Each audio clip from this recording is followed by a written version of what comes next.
sort of just begin by talking about how I sort of fell out of love with travel writing, and how I found myself really discovering that the genre that I had sort of loved most and, you know, read the most of when I was sort of growing up, you know, literally, and also as a writer to a certain extent, began to really frustrate me.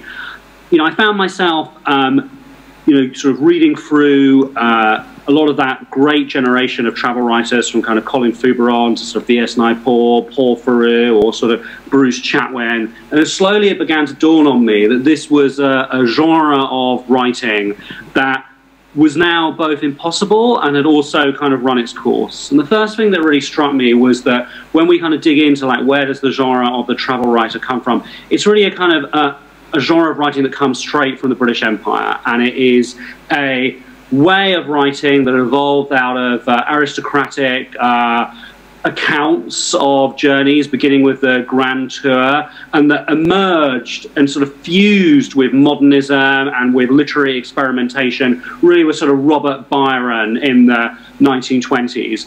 And in the sort of 70s and 80s and the early 90s, like, reached the sort of peak of its most sort of fashionable status because of the political opening up of the world. And it was suddenly kind of possible again to travel in vast swathes of territory, be it China, be it Russia, be it Central Asia, that had been kind of off limits in the Cold War. You know, all of those writers writing at the time, you know, wrote with amazing grace and kind of power, and, you know, I loved all of those books. But the question for me is that could I write like that now? Could I be a writer like that? And the answer that I found was no. That kind of form of writing, I think, is kind of largely kind of historic now. And I just want to kind of sketch out a few reasons why. Is, you know, when I kind of look back at, say, Bruce Chatwin, I find that you know, his whole shtick is really kind of leveraging ignorance of Patagonia and the UK, of turning a kind of a real place with real people and real attitudes and a real political situation into a sort of fantasy. And when I look at sort of Paul Theroux and the Great Red Train Bazaar, again, another fantastic book in the way that Chatwin's book is on Patagonia is fantastic. It's just sort of unnecessary. Like, there's no need for a Great Red Train Bazaar now, when, you know, in a normal non-pandemic year, you know, we live in a much more democratic age when it comes to travel, and, like, sort of countless people we know on Instagram or Twitter are doing their own little Great Red Train Bazaar. Like, I've never been to vast swathes of Southeast Asia. I've certainly been bombarded with images of it for years online. When we look at, like, V.S. Naipaul, like, again, a master writer, but, you know, what he was trying to do was, you know, travel the world and give voice to these sort of radicals and kind of the angry. You know, is that kind of really so necessary now in the age of kind of YouTube radicalism and sort of endless Twitter bombardment from the angry and the furious? You know, and there's also something that you know, when I look at kind of Colin Fouberon, that there's a sort of like mocking of foreigners that's sort of a key part of the English travel writing style coming back from the empire. And I often get a sort of an impression with writers of that generation that they don't appear to like either the places they go or the people that they meet. So this sort of thinking all of this through and seeing all these things that I actually kind of don't like and I think limit good writing, being sort of so embedded in the genre, sort of privilege, the commanding male voice, travel writing is such a kind of macho exercise. I found myself really kind of unable to write for about a year or 18 months, especially because I'd been working, you know, sort of to imitate these people in what I'd been trying to do for many years. And when I came out of the other side of it, I decided that you know, I had to kind of work out, well, what is it that still draws me to these books? You know, because it's not the you know, obviously these flaws.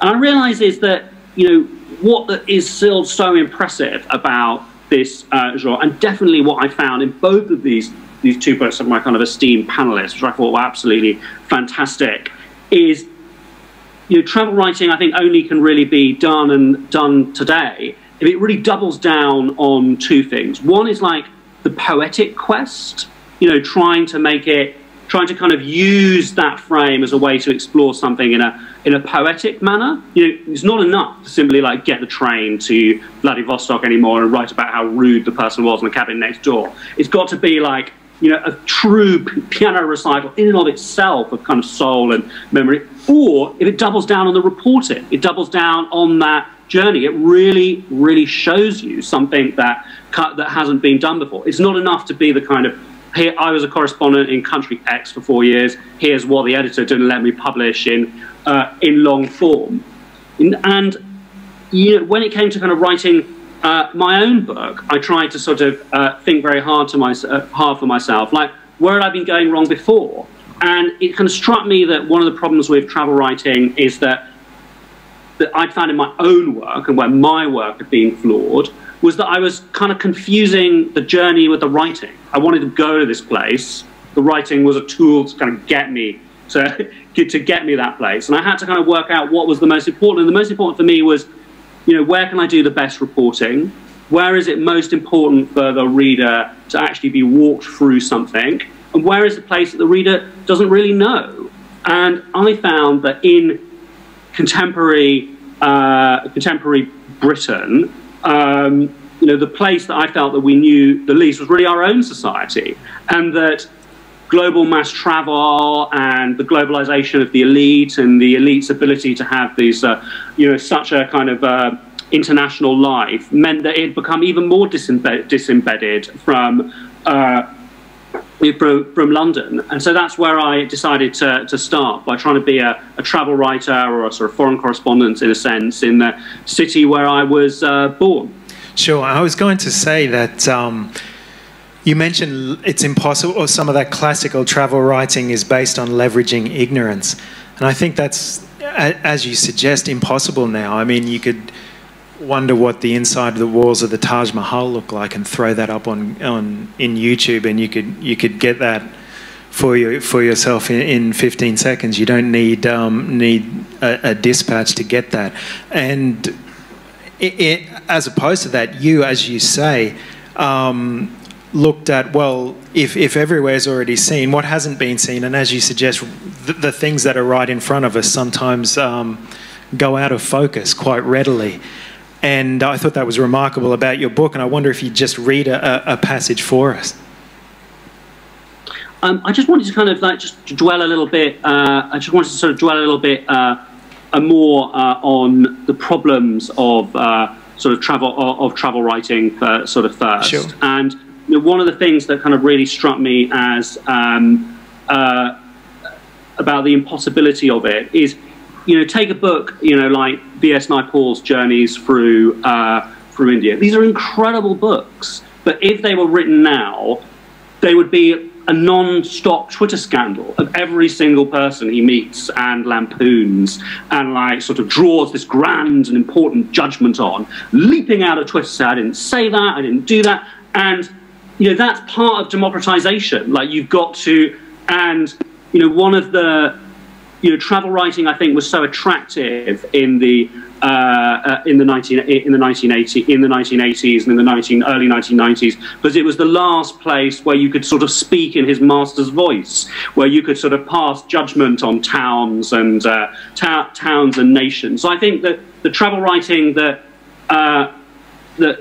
you know, that's done so gracefully in my you know, my fellow sort of panelist books is the complete opposite of that, and that's where the new travel writing is. That's sort of humble and that's sort of humble and has sort of, you know, sort of de-imperialized itself in that sense. So that for me, you know, is really the you know, sort of where I think the future of travel writing is.